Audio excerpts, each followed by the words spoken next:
আপনাদেরকে শেখাবো ইউহিব্বুহুম ওয়া ইউহিব্বুনাহুম কাহুব্বিল্লাহ ওয়াল্লাযীনা আমানু আশাদ্দু হুব্বান লিল্লাহ। এই আয়াতটি 11 বার পাঠ করে এক গ্লাস পানিতে ফু দিলে কি হয়। আমি আবার বলছি, ইউহিব্বুহুম ওয়া ইউহিব্বুনাহুম কাহুব্বিল্লাহ ওয়াল্লাযীনা আমানু আশাদ্দু হুব্বান লিল্লাহ। এই আয়াতটি 11 বার পাঠ করে এক গ্লাস পানিতে ফু দিলে কি হয়। খুবই দামি এবং গুরুত্বপূর্ণ আমলটি। এই আমলটি আপনি শিখে রাখুন, আপনার কাজে লাগবে। এই আমলটি করতে আপনার কোনো ধরনের টাকা পয়সা খরচ করতে হবে না, অল্প কিছু সময় ব্যয় করে আপনি আমলটি করতে পারবেন। প্রিয় ভাই বোনেরা, এই আমলটি করে যখন আপনি ফলাফল পাবেন,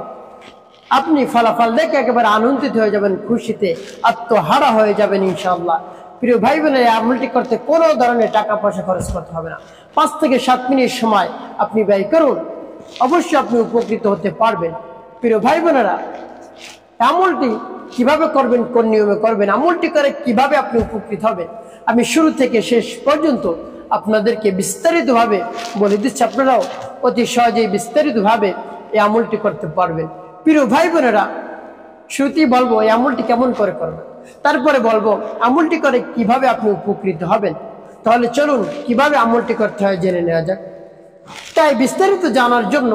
আমলটি শিখে রাখার জন্য ভিডিওটি না টেনে না কেটে শেষ পর্যন্ত ধৈর্য এবং মনোযোগ সহকারে দেখতে থাকুন, আপনি সঠিক নিয়মে আমলটি করতে পারবেন। প্রিয় ভাই বোনেরা, আমলটি যখন করবেন এর পূর্বে আপনার কাছে কি রাখবেন, গ্লাসে করে 1 গ্লাস পানি রাখবেন। পানি আপনার সামনে ঢেকে রাখবেন। তারপরে আপনি উত্তম রূপে ওযু করবেন। আপনার যদি ওযু থাকে তাহলে তো ভালো, অন্যথায় উত্তম রূপে ওযু করবেন। উত্তম রূপে ওযু করে পবিত্র স্থানে বসবেন, একেবারে নির্জন একটি জায়গায় বসবেন যেন কেউ আপনাকে ডিস্টার্ব না করে। এবং নির্জন একটি জায়গায় বসে সর্বপ্রথম আপনি কি পাঠ করবেন,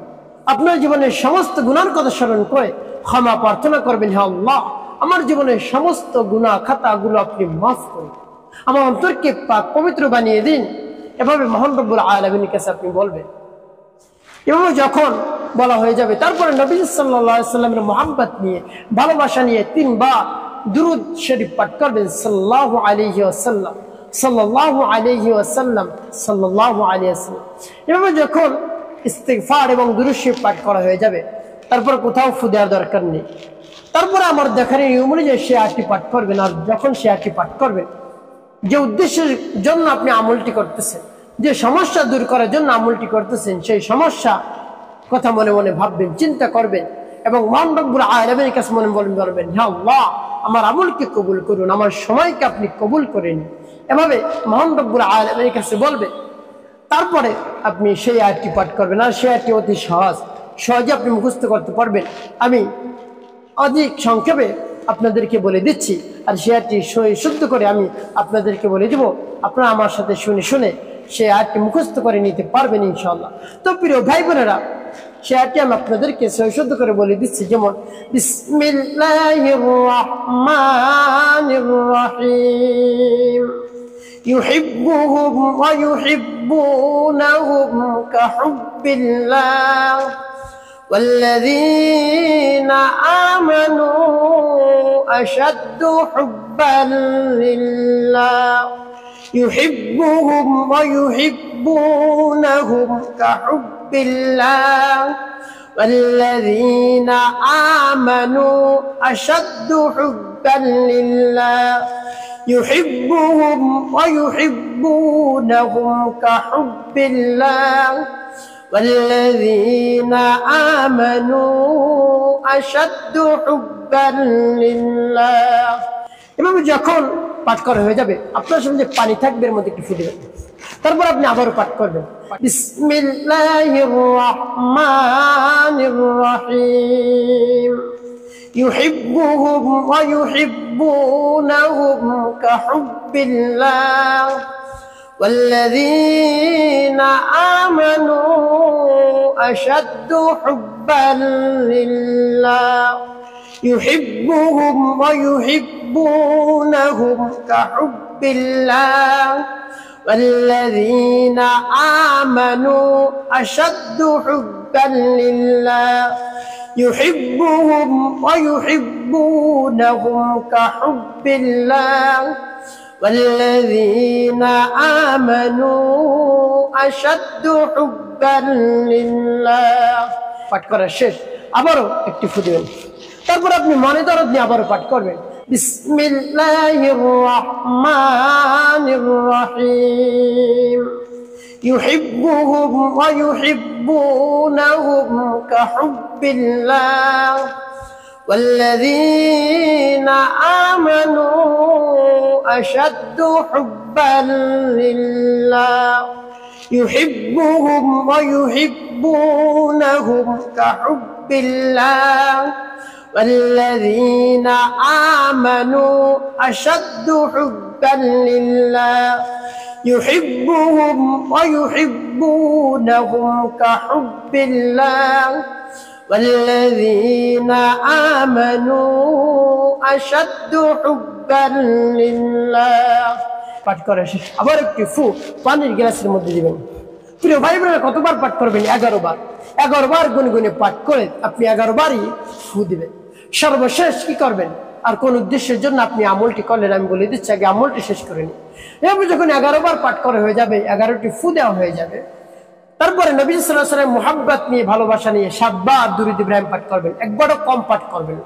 আল্লাহুম্মা সাল্লি আলা মুহাম্মাদ ওয়া আলা আলি মুহাম্মাদ কামা সাল্লাইতা আলা ইব্রাহিম ওয়া আলা আলি ইব্রাহিম ইন্নাকা হামিদুম মাজিদ আল্লাহুম্মা বারিক আলা মুহাম্মাদ ওয়া আলা আলি মুহাম্মাদ কামা বারাকতা على إبراهيم وعلى آل إبراهيم إنك حميد مجيد اللهم صل على محمد وعلى آل محمد كما صليت على إبراهيم وعلى آل إبراهيم إنك حميد مجيد اللهم بارك على محمد وعلى آل محمد كما باركت على إبراهيم وعلى آل إبراهيم إنك حميد مجيد اللهم صل على محمد وعلى آل محمد كما صليت على إبراهيم وعلى آل إبراهيم إنك حميد مجيد اللهم بارك على محمد وعلى آل محمد كما باركت على إبراهيم وعلى آل إبراهيم إنك حميد مجيد এভাবে যখন দুরূদ ইব্রাহিম 7 বার পাঠ করা হয়ে যাবে দুটি ফু পানির মধ্যে আপনি দিয়ে দিবেন প্রিয় ভাই বোনেরা এভাবে করে আপনার আমলটি করা হয়ে গেল কোন উদ্দেশ্যের জন্য আপনি আমলটি করলেন বা এই পানি কেমন করে আপনি ব্যবহার করবেন আগে আমি বলে দিচ্ছি কোন উদ্দেশ্যের জন্য আপনি আমলটি করলেন এটা হলো বশীকরণ শক্তিশালী বশীকরণ ভালোবাসার মানুষকে আপনি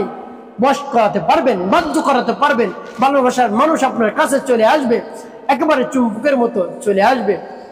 তো প্রিয় ভাই বোনেরা আপনি যদি পরিপূর্ণ বিশ্বাস নিয়ে আস্থা নিয়ে একই নিয়ে আমলটি করতে পারেন ভালোবাসার মানুষ আপনার কাছে ছুটে চলে আসবে প্রিয় ভাই বোনেরা স্বামী স্ত্রী আমলটি করতে পারে স্বামীকে বশ করার জন্য স্বামী স্ত্রীর কথা উঠবে বলবে স্বামীকে যা বলবে স্ত্রী তাই শুনবে এভাবে স্বামীকে বশ করাতে পারে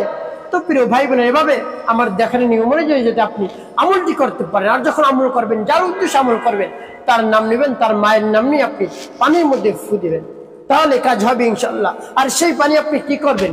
গ্লাসে যে পানি পড়লেন সেই পানি আপনি ভালোবাসার মানুষকে পান করাবেন পান করালেই কাজ হয়ে যাবে ইনশাআল্লাহ এভাবে এই নিয়মে 1 সপ্তাহ পর্যন্ত আপনি আমলটি চালিয়ে যান আপনার ভালোবাসার মানুষ আপনার কাছে আসতে বাধ্য হবে তারপরে আপনার ডাকে সাড়া দিবে তো প্রিয় ভাই বোনেরা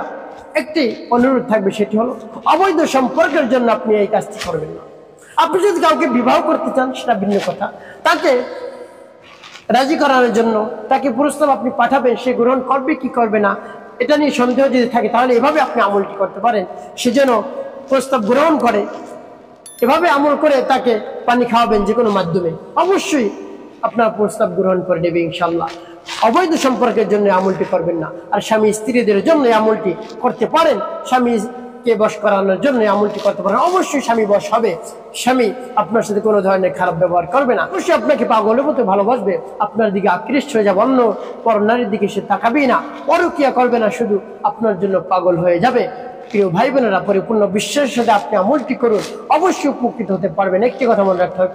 নামাজ আপনাকে আদায় করতে হবে মানুষের কল্যাণে খিদমতে বেশি বেশি আপনি কাজ করবেন অবশ্যই আপনার জীবন সুখময় এবং শান্তিপূর্ণ হবে ইনশাআল্লাহ